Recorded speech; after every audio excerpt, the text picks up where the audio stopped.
Hello and welcome to another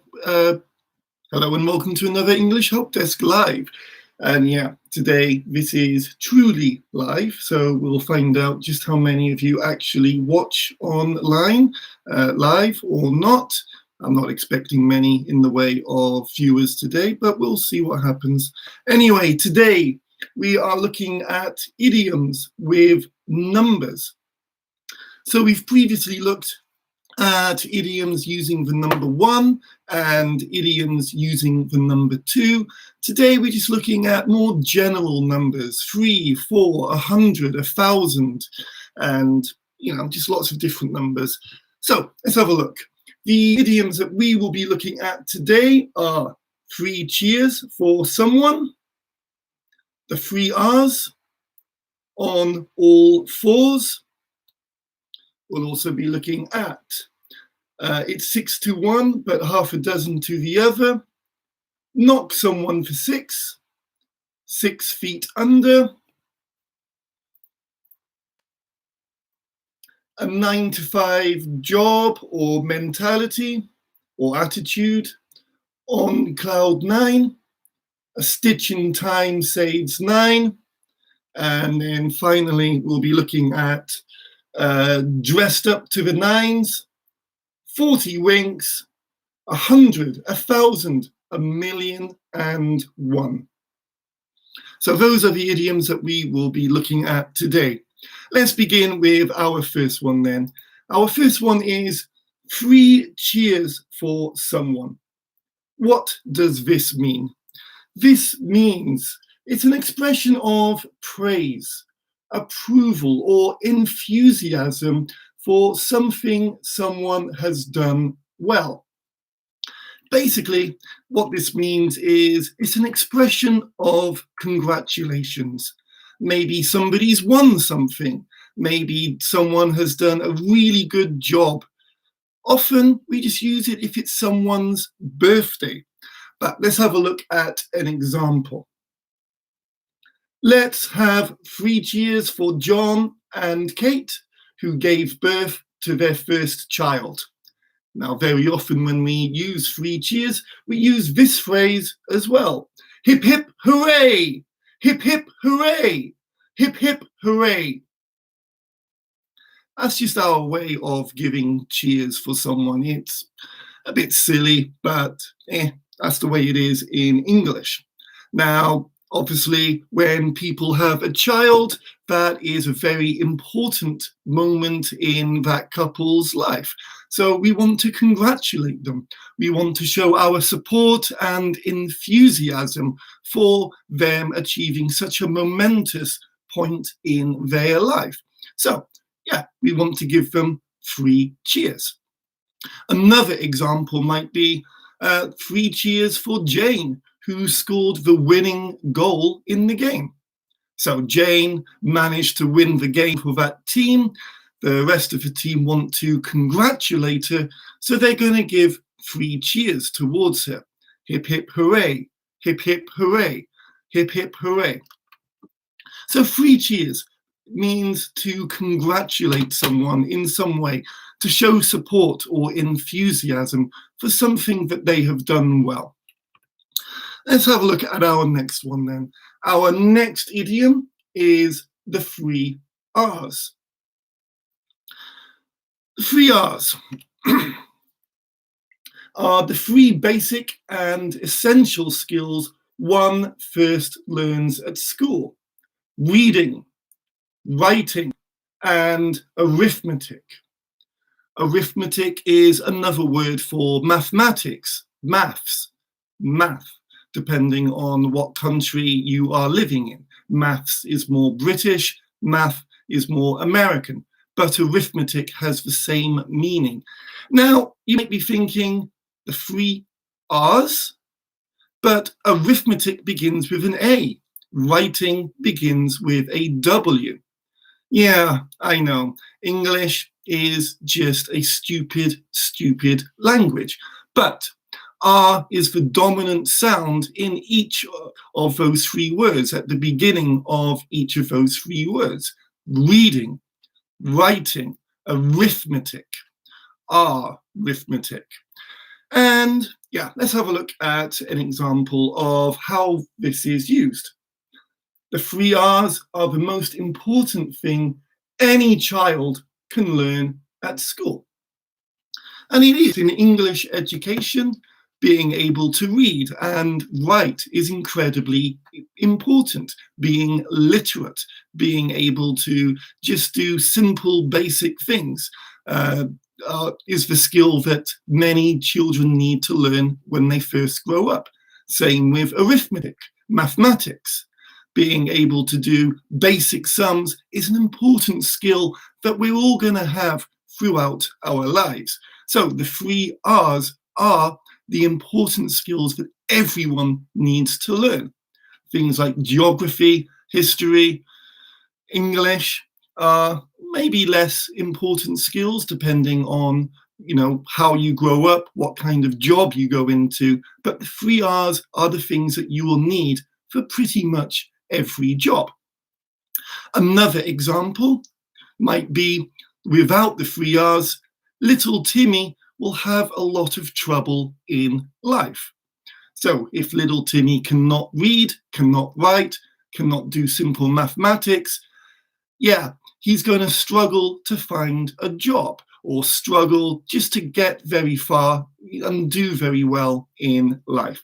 So the 3 R's, reading, writing, arithmetic, the 3 basic skills that any school child should learn at a very young age. Let's move on to our next idiom, on all fours.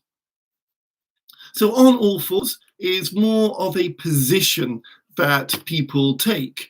It means to be on one's hands and knees. So yeah, when you walk around the floor, but your knees are touching the floor and your hands as well. So yeah, you're using 1, 2, 3, 4 parts of your body to move around instead of your feet. Babies crawl around on their hands and knees. Babies crawl around on all fours. I messed that one up. That should say, yeah, babies crawl around on all fours. But yeah, when they're crawling around, they're using their hands and knees to move around. Another example, my uncle likes to get down on all fours and pretend to be a horse. Now, I'm not saying that the uncle thinks he's a horse, but I know that when I was very young, I used to, with my uncle, sit on his back and ride around on him whilst he was on all fours, as if he was a horse. It's a game that my family used to play a lot when I was young. So on all fours, to be on your hands and knees in order to move around, kind of like many animals, basically. All right. Our next idiom is, it's 6 of one and half a dozen of the other. Let's have a look at the meaning of this phrase. So this is a saying, and it is the same in both cases.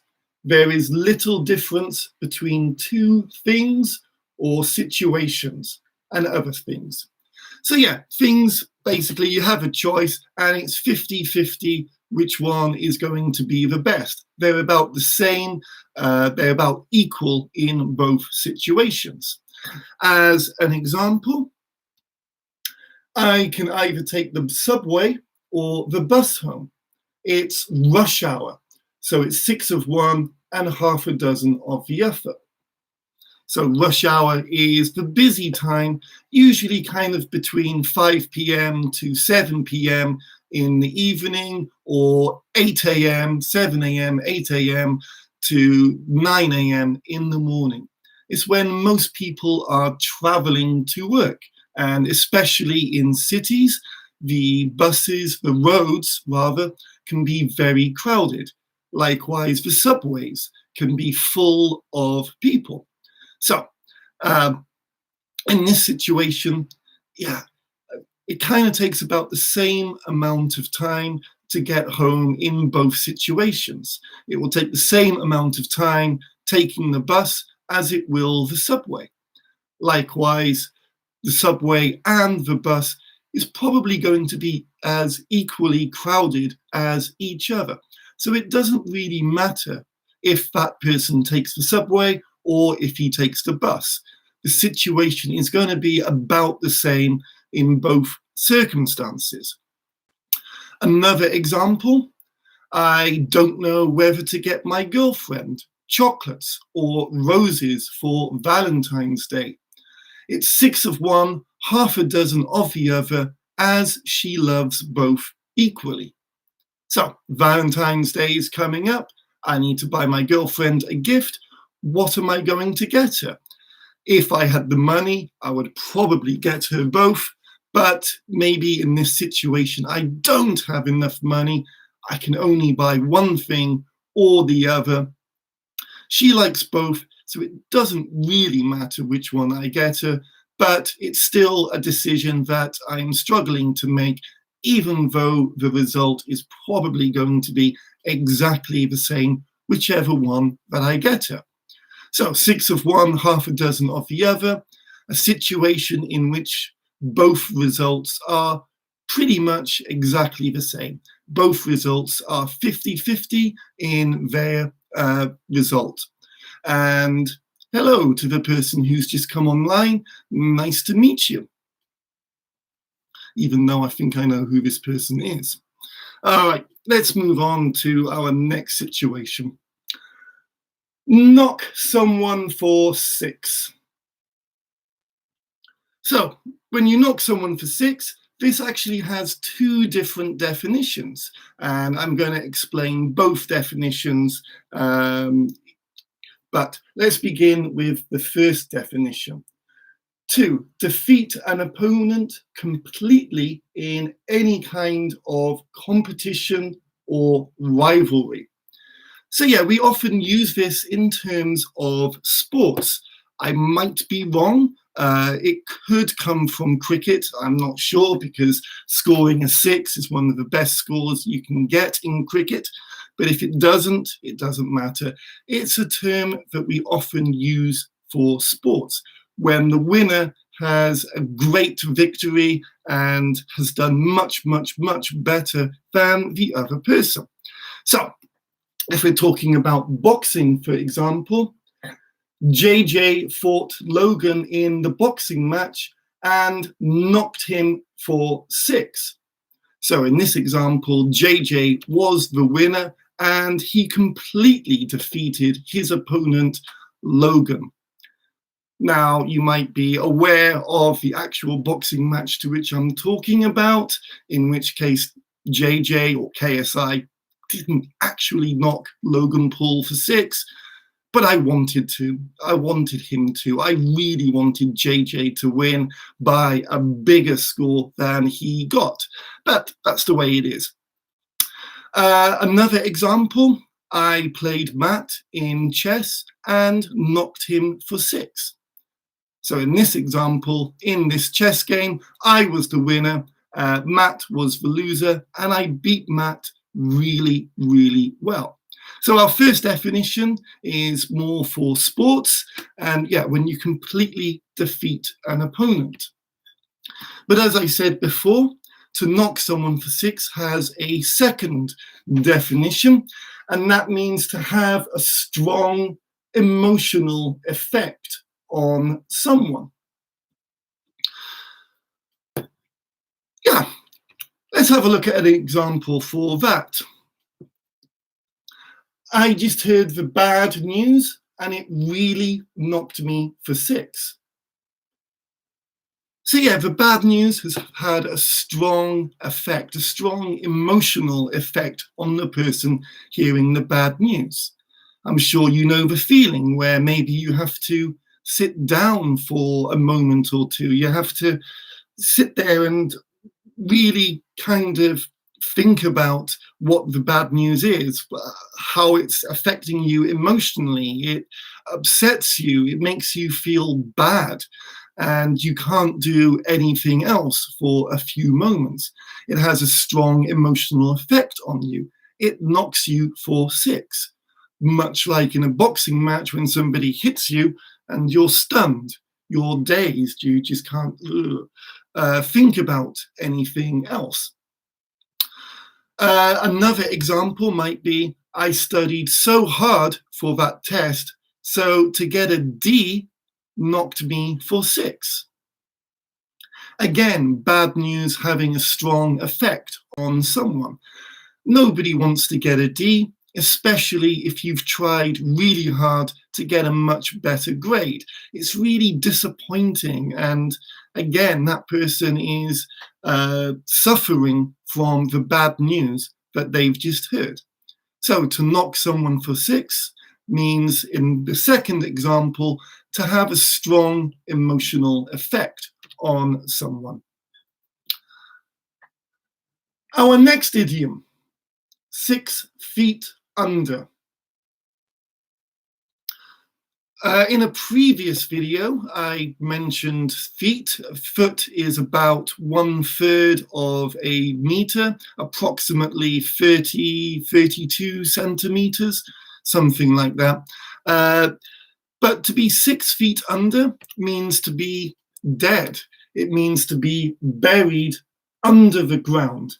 We often use it in a humorous or a funny context. We don't use this in a serious situation. If I find out that someone's relative has just died, I will not use that phrase. I will not say, "Oh, sorry to hear about your grandmother who's 6 feet under." No, it's much more informal than that, and we do not use it in polite or sensitive situations. But yeah, 6 feet under is when you're buried. You're 6 foot underground, approximately 2 meters underneath the ground in a coffin. Now, I might say, for example, that Steve Jobs has been 6 feet under for almost 10 years. So I'm sure we all know who Steve Jobs is. He's one of the founders of Apple. He was the CEO and really helped Apple achieve great success. A very famous person, but he died in 2011. So he's been dead for a little while now. So yeah, we can say Steve Jobs has been 6 feet under for almost 10 years. We don't just use this idiom in terms of the past, we can use it for possible future actions. Don't play with guns, or you will end up 6 feet under. Obviously, guns are very dangerous things. You don't want to play around with them. A very nasty accident might be happened. So here I'm using the idiom 6 feet under as a warning, as a possible threat for the actions of playing with something dangerous. All right, our next idiom, a 9-to-5 job, a 9-to-5 attitude, a 9-to-5 mentality. So here, 9 to 5 means the times in which somebody works. 9 o'clock in the morning to 5 o'clock in the afternoon. This has been a very standard working time for office workers in the West for a very, very long time now. So a 9-to-5 job would be a routine job in an office or shop, etc. Whereas a 9-to-5 attitude or mentality would be a way of thinking or an attitude to life that reflects routine. So we very often use 9 to 5 in terms of people who are very conservative, who don't like changing the way that they do or the way that they live their lives. A 9 to 5 person would be someone who goes to work, comes home and then completely shuts off their work life, which can be a very good thing in a lot of ways. But many people don't like that lifestyle. Many YouTubers, for example, hate the idea of waking up early in the morning and going to work. So, as our example, we could say that being a YouTuber means that I can work whenever I want. I don't have to worry about the boring routine of a 9 to 5 job. So yeah, again, I'm showing in this example how a 9 to 5 lifestyle can be a boring thing. It's very predictable. There's no surprises. There's no spontaneity in what people do. Whereas people who don't like the 9 to 5 lifestyle generally tend to like more surprises, like more spontaneity, sudden things happening in their life that they don't expect. Another example that I could say would be, I could never have a 9 to 5 mentality. I like to get up when I want, work when I want, and go to bed when I want. So in this example, we're showing the freedom that someone has if they don't have a 9 to 5 job, if they don't have a 9 to 5 attitude or mentality. By being the opposite of a 9 to 5 person, the person in this example has more freedom in their life. They can do things when they want, when and however they want to do it. Let's move on. Let's look at our next idiom. So this is on cloud 9. Let's have a look at the meaning of what this idiom is. This is an informal phrase, and it means to be very happy, in excellent spirits. So yeah, it's the opposite of being knocked for six. If you're on cloud 9, you're really happy. Everything feels great. Your mind is just wandering around in the sky somewhere. Let's give you an example. When I found out that she loved me too, I was on cloud 9. So yeah, here in this example, someone's received excellent news, the type of news that has made them feel extremely happy, very giddy. Maybe the blood rushes from your head and you feel light and woo. Yeah, you feel really, really good if you are on cloud 9. So on cloud 9 describes that feeling of something amazing happening to you and the happiness that you get from it. Another example was, I was on cloud 9 when I heard that I got the job that I dreamed of having. So yeah, just imagine that. You've wanted to be, I don't know, an astronaut all of your life. Suddenly you get a job as an astronaut. It's something you've dreamed of being for many, many, many years. Of course you're going to feel super, super happy. You want to celebrate. You want to shout and yell and go, woohoo, hip, hip, hooray. And that is the feeling of being on cloud 9. The next idiom is, a stitch in time saves 9. So a stitch in time, or a stitch in time saves 9, is referring to a problem that you should sort out before it gets worse. It's a saying for any kind of damage, mistake, etc., that should be repaired or corrected at once to prevent it getting worse.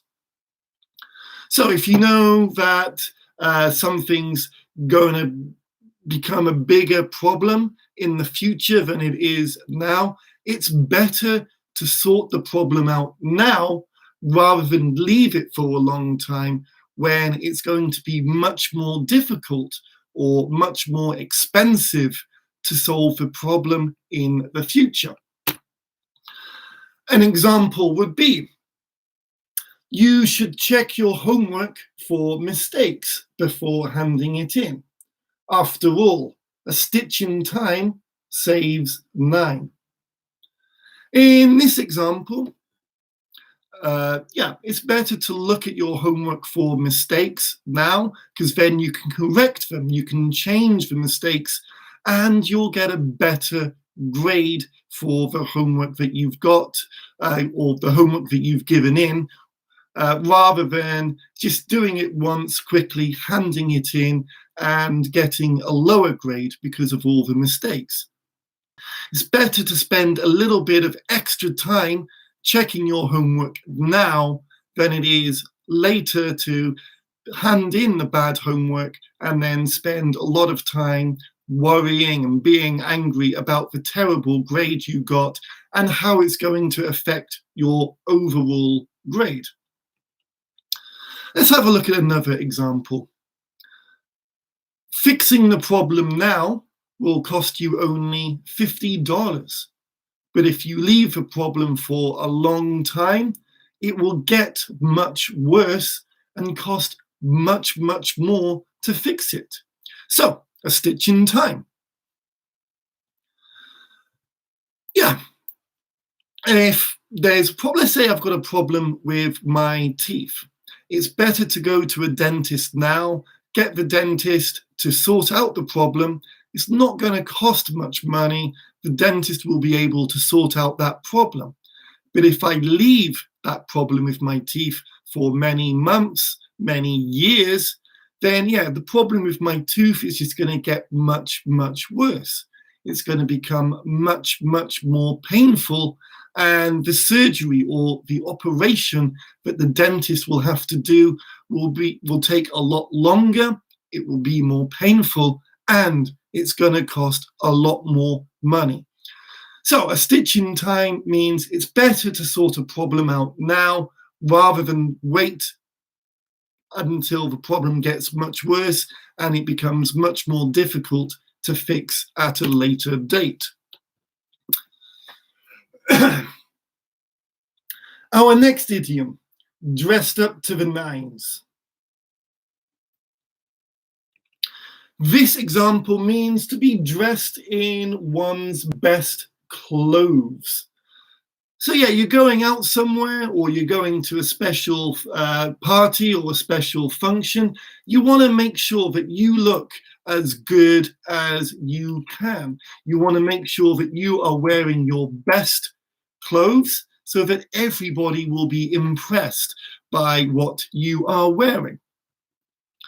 As an example, during the Oscars, all the film stars are dressed up to the nines. So the Oscars is the big famous film award ceremony that happens usually in February of every year, where lots of film stars are invited to come along, and they're always wearing super expensive designer clothes because they know that lots of people are going to be taking photographs. Their photos are going to be shown in newspapers, on TV, on the internet. Everyone's going to be talking about what they are wearing. So the film stars want to make sure that they are dressed up to the nines. The film stars want to make sure that they're wearing the best clothes that they can in order to impress people. Now, not everybody can afford super expensive Hollywood designer clothes. So we can use it for normal, everyday situations. For example, when I was younger, when I went to a nightclub, I would always dress up to the nines in case I met someone nice. So if I'm going out for the night and I know that there's going to be lots of people there, I want to make sure that I'm wearing really nice clothes so that if I meet people that I don't know, I can make a good impression on them. by wearing my best clothes, people will think, wow, that guy really knows how to dress. That guy really has good fashion. We often, again, in everyday situations, dress up to the nines if we're going to a wedding, for example. Again, we want to show our respect to the people getting married by wearing the best clothes we can, very smart, very formal clothes, rather than turning up to a wedding in their jeans and t-shirts, Ted. All right, let's move on. Our next one is 40 winks. So 40 winks means a short sleep or nap during the day, typically or not usually in bed. So yeah, it's when we feel very tired after doing something. Yeah, we want to just have a short nap, sleep for a short time in order to get our energy back, to refresh ourselves and to make us feel better for the next thing that we have to do. So after work, I usually have 40 winks on the bus home. Now, in the past, I used to wake up at something like 5:40 in the morning. It took me a long time to go to work. I would not finish until after 6 o'clock. I'd been teaching all day. So yeah, on a long 1 hour, 40-minute bus ride, I would begin to feel very sleepy. I would take 40 winks on the bus home in order to make myself feel refreshed for when I actually got home. I'm not doing anything else on the bus, so I might as well take a nap then rather than wait until I get home. So 40 winks, yeah, means to have a short sleep. Another example might be Susan had been studying hard all day, but before she went out to meet her friends, she took 40 winks to refresh herself. My cat Buster has been taking 40 winks all day long, but now he's decided to wake up from his nap and disturb me instead of sleeping. He doesn't want to be on camera.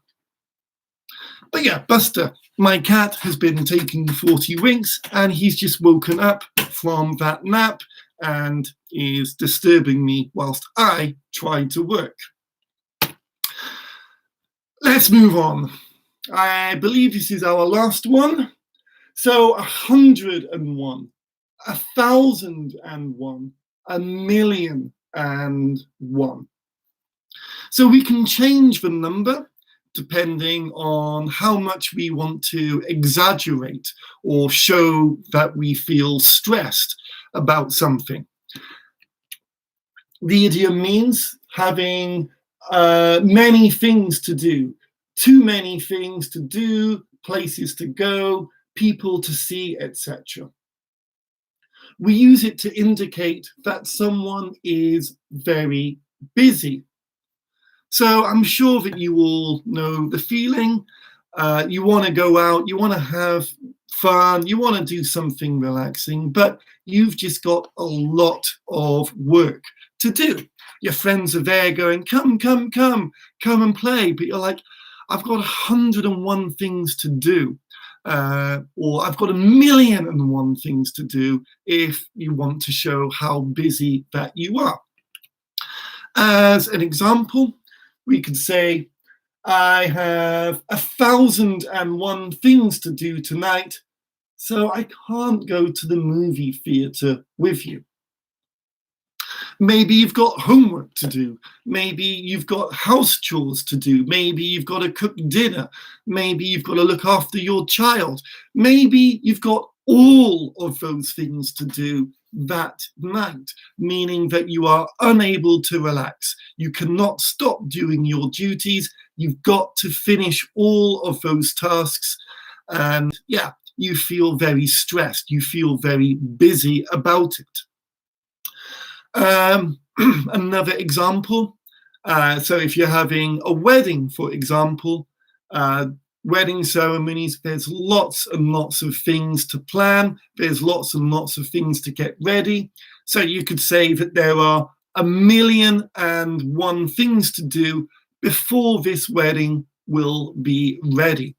Again, using 1,000,000 shows the large amount of different tasks, different things that you need to do before you are happy that the wedding will be okay.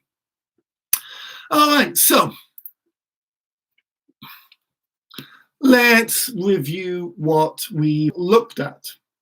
So I'm going to show each of these idioms to you again, and I want you to see if you can remember what the meanings of each of these idioms are. So, are you ready? Let's look at our first one. 3 cheers for someone. So what does this idiom mean? What does this idiom mean, rather? So 3 cheers for someone is when you show an expression of praise, approval, or enthusiasm for something someone has done well. So yeah, you want to show your congratulations for someone. You want to show that they've done a good job. You want to say well done to that person. So we use the phrase 3 cheers. And we often use the other phrase hip hip hooray in order to show our congratulations, our support for that person. The 3 R's. What did this idiom mean? So the 3 R's are the 3 basic and essential skills one first learns at school: reading, writing, and arithmetic. So yeah, reading begins with an R, writing begins with an R sound, arithmetic also begins with an R sound. The 3 R's basically sounds better than learning your R, W, and A, because yeah, just doesn't sound very fun at all. So the 3 R's: reading, writing, arithmetic. 3 basic skills that everybody should know from an early age. On all fours. What does this mean?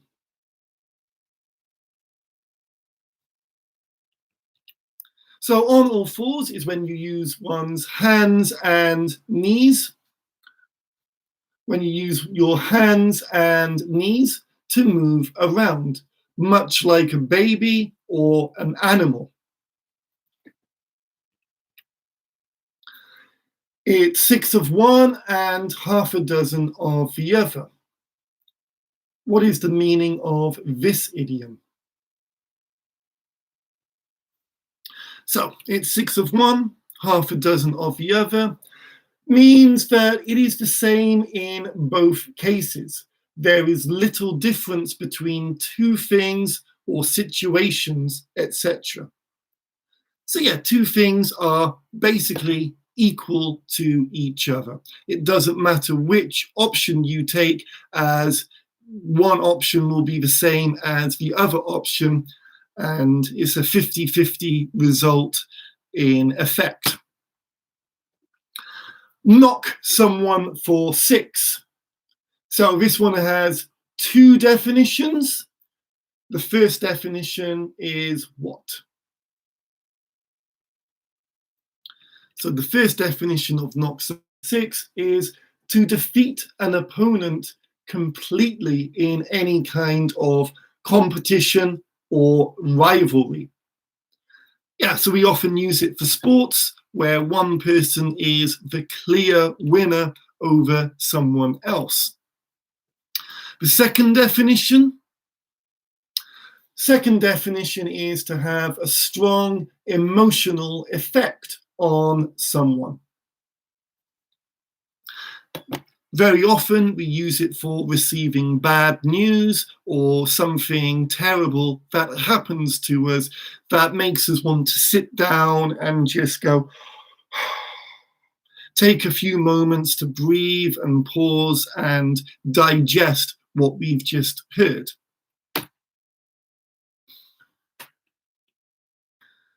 "6 feet under." What does this mean? So 6 feet is approximately 2 meters or 185 centimeters, I think. I'm 6 foot, I'm 185 centimeters tall. But to be 6 feet under means to be dead and buried. And again, we use this in more casual, informal, humorous situations rather than serious situations. It's when, somebody has been buried underground in a coffin. A 9 to 5 job, a 9 to 5 attitude, a 9 to 5 mentality. What does this mean? I've got fur from my cat all over my face right now. So what does that idiom mean? So a 9 to 5 job is a routine job in an office or a shop, etc. So it's when you go to work at 9 o'clock in the morning and you finish at 5 p.m. or 6 p.m. At night. Whereas a 9 to 5 attitude or a 9 to 5 mentality is a way of thinking or an attitude to life that reflects routine.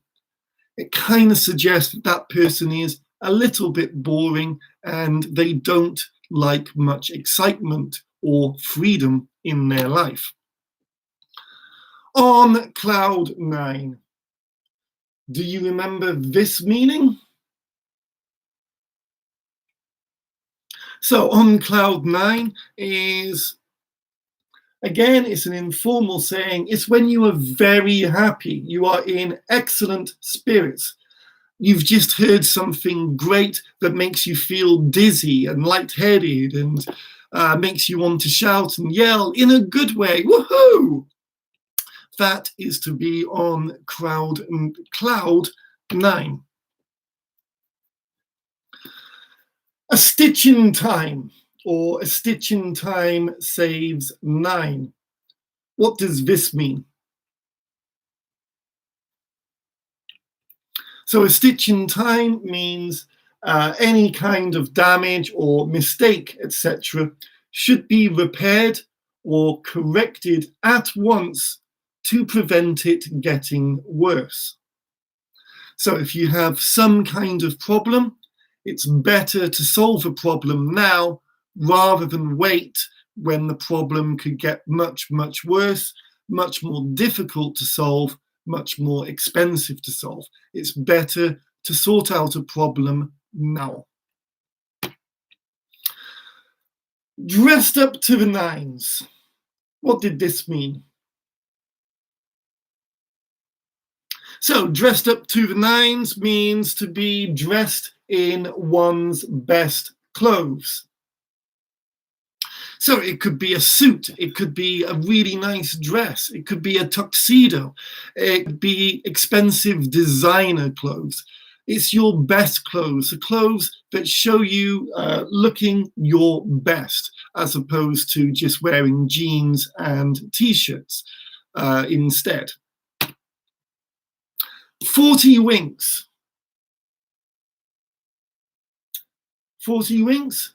So this means a short sleep or nap during the day, usually not in bed.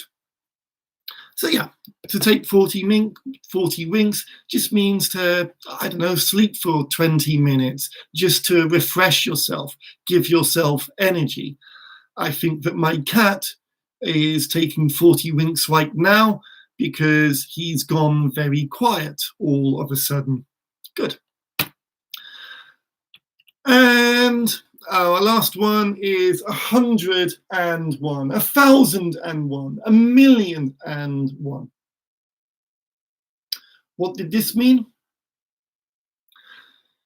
So this means Yeah, having too many things to do, to be very, very busy, and sometimes it means to feel stressed about all the things that you have to do.